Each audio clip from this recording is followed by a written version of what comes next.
Deus me empresta. Porque, na verdade, é dele que eu nunca esqueço. Ele mora aqui dentro. E eu preservo isso.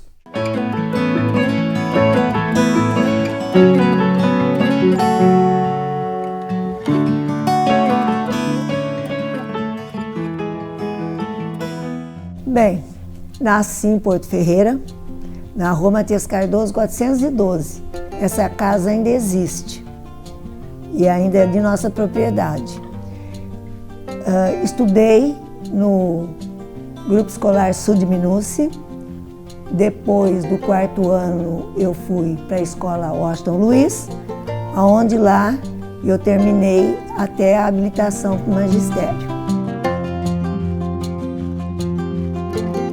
Antes de pensar em ser professora, eu queria fazer direito, mas meu pai não permitiu.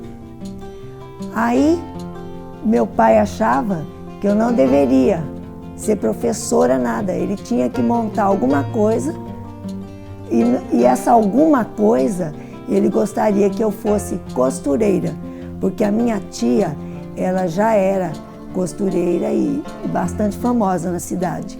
Então meu pai queria fazer um local para eu ficar junto com ela para ser costureira, mas eu não quis. Eu preferi seguir para estudar, mesmo a contragosto dele.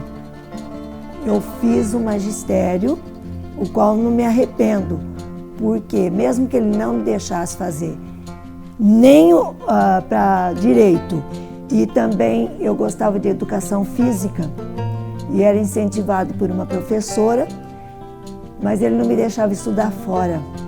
Então eu fui obrigada a ficar mesmo aqui, só com o magistério na época. E a dona Otília era diretora da escola Professor José Gonço.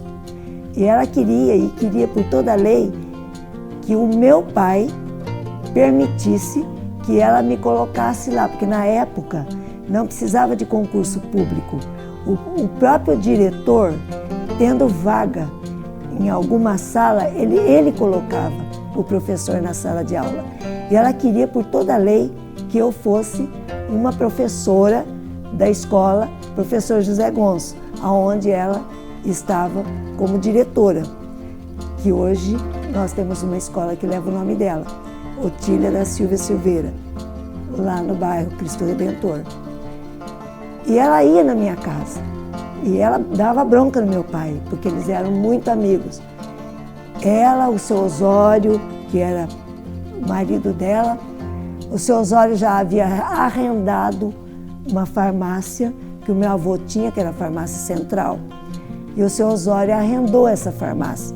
Então eles estavam sempre, toda semana na minha casa, toda semana brigando com meu pai. Mas, na época, eu já estava empregada desde 17 anos, antes de me formar. Eu estava empregada na indústria, que era da família, e eu era chefe de vendas. Com 17 anos de idade eu iniciei.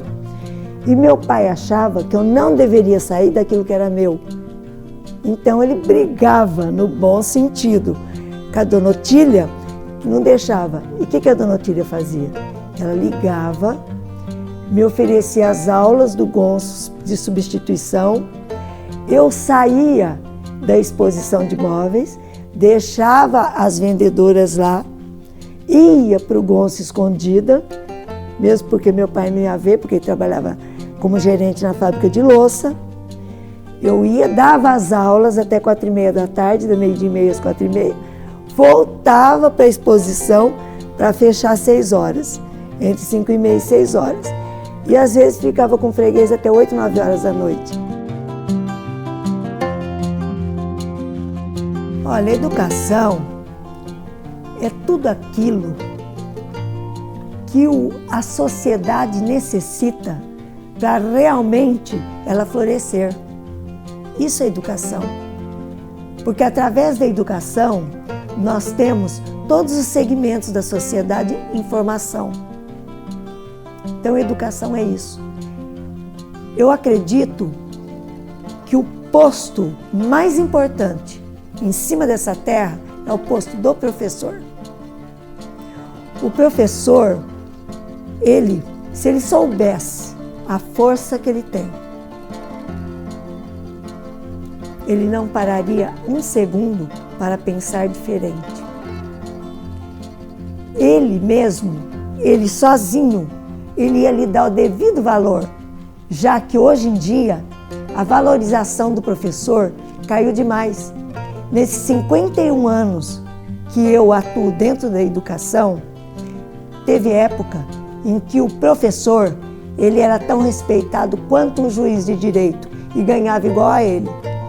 Só que, infelizmente, os nossos governadores, aqueles que estão no posto para, de fato, cobrir o professor da importância que ele tem, ele nos vê como funcionários públicos apenas e não vê a importância que, se ele chegou até lá, um dia ele teve um professor para pegar na mãozinha dele e fazer o ato.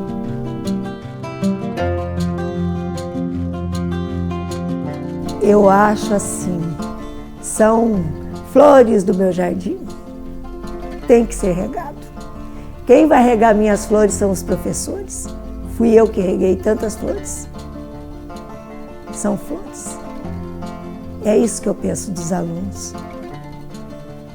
O nosso jardim é a escola. E nós somos os jardineiros. E nós temos que cultivá-los para que eles dêem sementes boas. Então, o valor é esse que eu falo do professor. É quando ele se autovaloriza e se coloca em posição para transferir, para mediar os conhecimentos para aqueles seres que vêm brotando e que serão eles que vão cuidar depois dos professores mais tarde. Eu gostaria muitíssimo, de todo o coração, que aqueles que ocupam hoje os cargos mais elevados do Ministério da Educação, que é o posto mais elevado que nós temos no nosso país, que eles acordassem. Que eles acordassem e vissem que uma nação só é próspera, uma nação só é forte em todos os sentidos, se eles acordarem lá em cima e valorizarem a educação. E não ficar atrás de bastidores, fazendo, escrevendo. Escrevendo o quê? Nós temos é que regar o jardim e eles têm que dar para a gente condição para o jardineiro, que são os professores.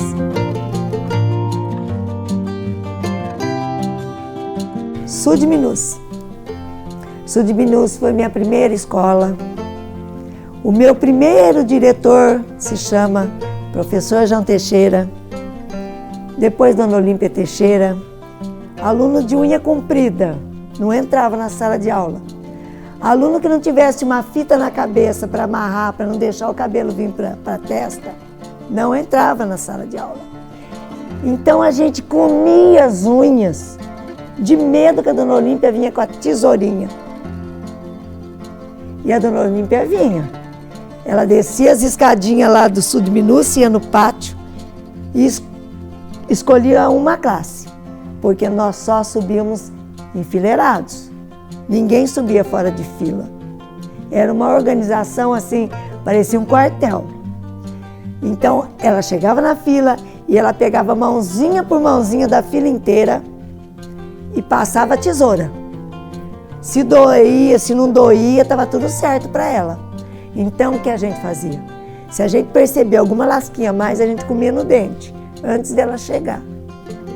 Então, eu lembro dela com muito amor, muito carinho.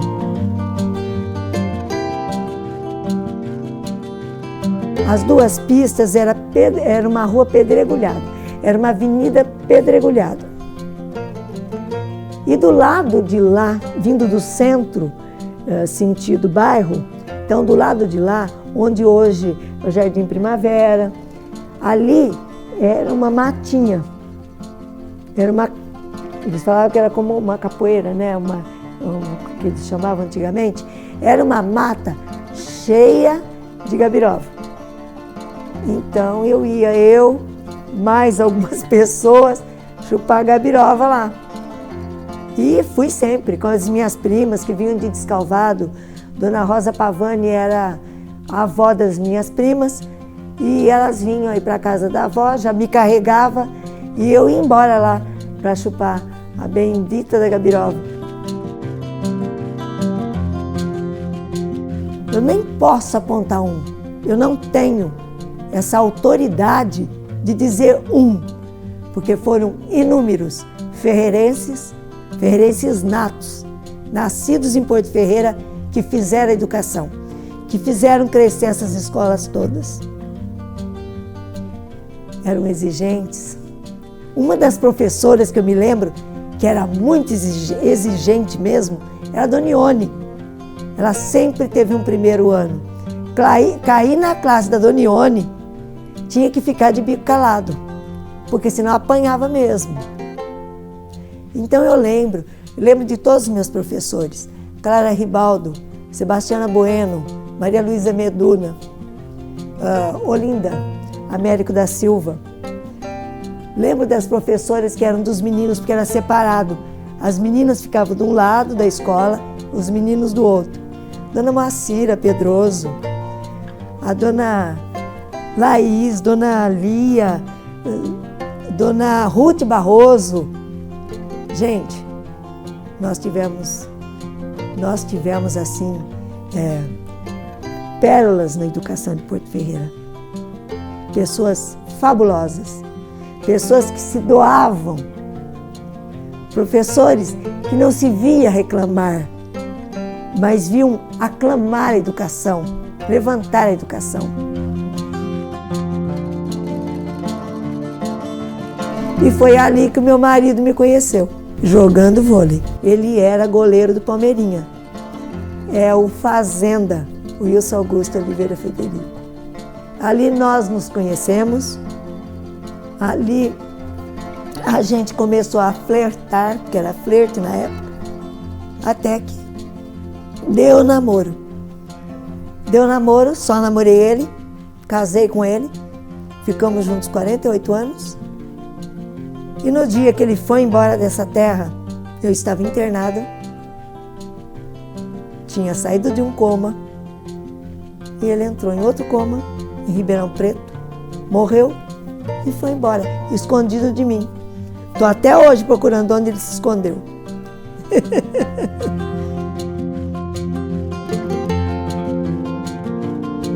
E o meu testemunha é o meu muito querido filho adotivo, Reginaldo. Ele estava presente quando ele ouviu e ele não acredita. Pode perguntar a ele. O médico disse: diante de tudo, nós vamos precisar que você fique cega do olho esquerdo. Eu estou com uma catarata, estou ficando cega. Nunca me importei por isso. Por quê? Porque ele descobre que se ele me colocar lente no olho esquerdo, que eu já tenho no direito, eu vou ter problema, eu vou enxergar dupla as figuras. Então eu vou ter problema para ler, vou ter problema para me comunicar com as pessoas, porque aí vai ter assim. Eu fico cega, dá um tempo, vou ficar mais velha, daí ele vai fazer a operação, porque daí eu já saí do contexto educação. Já não vou precisar ficar lendo livros, procurando conversar com pessoas, porque leva um tempo para fazer esse tratamento, para a vista voltar. Então ele não pode mexer nela agora. O Reginaldo foi comigo lá e falou: não acredito, doutor, mas ela vai ficar cega? Vai, ela vai. Ela tem o olho direito, que é 60% de visão. Eu tenho 60% de visão. Faço tudo e dirijo em qualquer lugar, inclusive dentro de São Paulo. Vou a qualquer lugar. Não tem problema nenhum.